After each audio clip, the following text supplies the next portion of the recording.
Hello बच्चों, let's read the question. The question says describe two reforms introduced by the Russian Tsar Nicholas II after the 1905 revolution. Question में हमसे कहा गया है कि jar Nicholas to जो Russia के एम्परर थे उन्होंने 1905 के रेवोल्यूशन के बाद दो रिफॉर्म्स इंट्रोड्यूस किए थे, वो क्या थे उसके बारे में हमें यहाँ बताना है. Let's read about the answer. 1905 revolution of bloody sunday was a milestone in the history of Russia which broad changes. देखिए रशियन हिस्ट्री में हमारे पास 1905 का रेवोल्यूशन या ब्लडी संडे जो है वो काफ़ी इंपॉर्टेंट रोल प्ले करता है. उसके बाद यहाँ पर काफ़ी चेंजेस आए. अब क्या चेंजेस आए थे? रिफॉर्म्स डन बाय जार ने जो रिफॉर्म्स किए तो उसके बारे में हमें यहाँ डिस्कशन करनी है. तो उसका सबसे पहला रिफॉर्म तो ये था क्रिएशन ऑफ डूमा. उसने डूमा को जो है वो क्रिएट किया था. एंड सेकेंड था कि most of the trade unions were declare the illegal. अब ट्रेड यूनियंस जो थी उनको मैक्सिमम ट्रेड यूनियंस जो है उनको इलीगल डिक्लेयर कर दिया गया था. सबसे पहले क्रिएशन ऑफ डूमा की बात करें तो during 1905 revolution tsar allowed the creation of an elected Duma.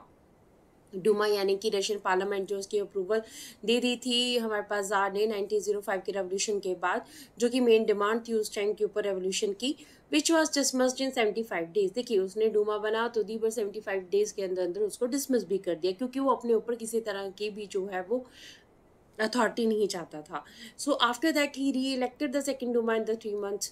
अब क्या हुआ, एक बार तो उसने डिसमिस कर दी पर उसके बाद उसको ऐसे लगा कि नहीं, अगर मैं इसको दोबारा से री इलेक्ट नहीं करूँगा तो ये मेरे लिए प्रॉब्लम क्रिएट हो सकती है, फिर से रेवोल्यूशन हो सकता है. इसलिए उसने री इलेक्ट किया सेकेंड डूमा को 3 months के अंडर. अब जो सेकेंड डूमा बनाई गई थी उसमें उसने मैक्सिमम जो है वो कोशिश की कि कंजर्वेटिव पॉलिटिशियंस जो हैं उनको ऐड ऑन किया जाए और जो लिबरल रेवोल्यूशनरीज थे उनको इस ट्यूमा से बाहर ही रखा गया सो दैट रेवोल्यूशन का चांस ना रह सके. सेकेंड उसने क्या रिफॉर्म किया था, ट्रेड यूनियंस जो है देवर डिक्लेयर द इलीगल, उन्हें इलीगल घोषित कर दिया गया था.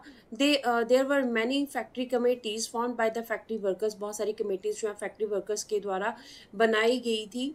आफ्टर द 1905 मोस्टली जो कमेटीज थी दे वर डिक्लेयर्ड इलीगल. ठीक है, 1905 रेवोल्यूशन के बाद क्या हुआ, मैक्सिमम कमेटीज़ को, ट्रेड यूनियंस को उसने इलीगल घोषित कर दिया क्योंकि उसे डर था कि दोबारा से रेवोल्यूशन ना हो सके.